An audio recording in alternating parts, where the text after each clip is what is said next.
And when the acronym BRIC was coined in 2001, Brazil, Russia, India, and China were just entering periods of significant growth and prosperity. When South Africa joined in 2010 to form the group BRICS, the world economy was in crisis. But these emerging economies are still doing relatively well. And CCTV's Paulo Cabral has an update.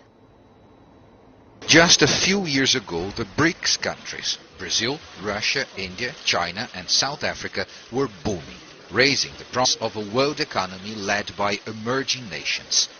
Maybe in the future, but right now things are not looking as good.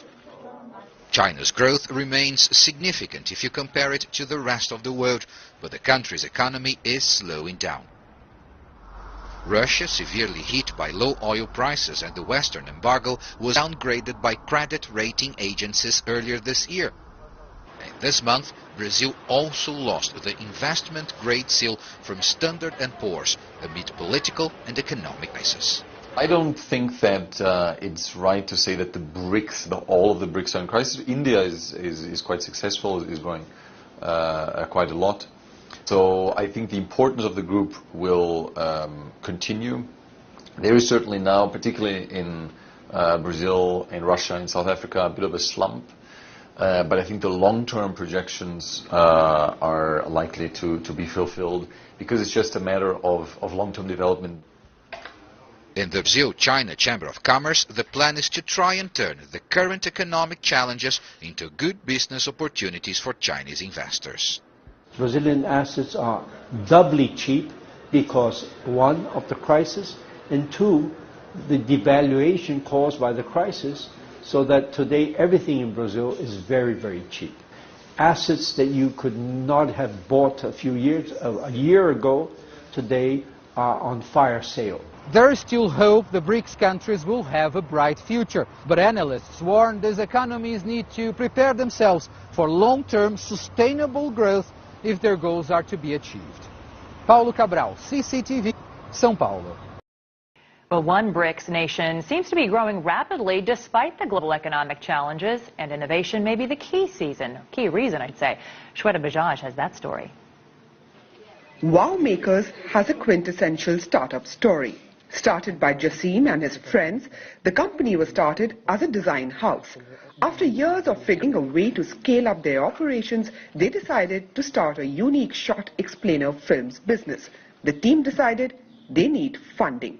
That's where they heard of the Startup Village. Set up in 2012, Startup Village is a partnership between the Indian government and private funders to incubate startups, and Wow Makers were the first company to be incubated by it.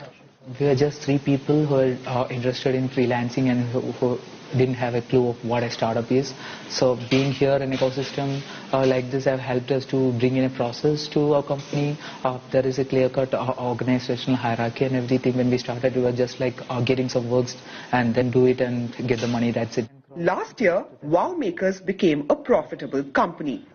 Set in the South Indian town of Kochi, Startup Village focuses on student startups, giving more importance to smaller town entrepreneurs. It is modeled on technology incubators in the Silicon Valley, United States. It aims to incubate 1,000 product startups over 10 years and incubate a billion-dollar company along the journey. India's problems are the same as its startups' problems, lack of basic infrastructure. And that's where Startup Village steps in and gives entrepreneurs basic infrastructure like an office space, help in getting funding, helping them incubate, and also, of course, giving them a whole lot of confidence. Pranav Kumar Suresh is the CEO of Startup Village. He says Startup Village has come a long way since 2012.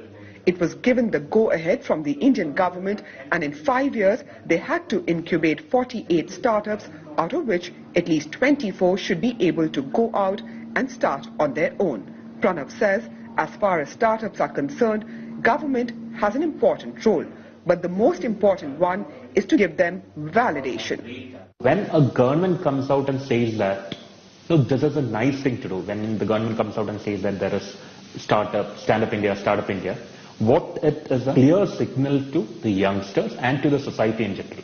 Rabitech is another such startup. started by 3 youngsters who met at the startup village and were working for various startups within the village. It's a success story in the making.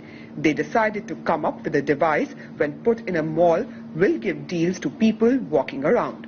The funding is done and Ravitech is about to be launched. Salin Sunny is the CEO and co-founder of Ravitech Technologies. He says Startup Village gave him all the help he needed. Everyone is coming over here. So all the investors, all the high-profile people, everyone is over here. So I just want to talk to them. That's all. Just give a basic idea about our product. And that is how I got one investor. India is seeing a startup boom. Young Indians are aspiring to be job creators and not job seekers, and that is what is helping the industry.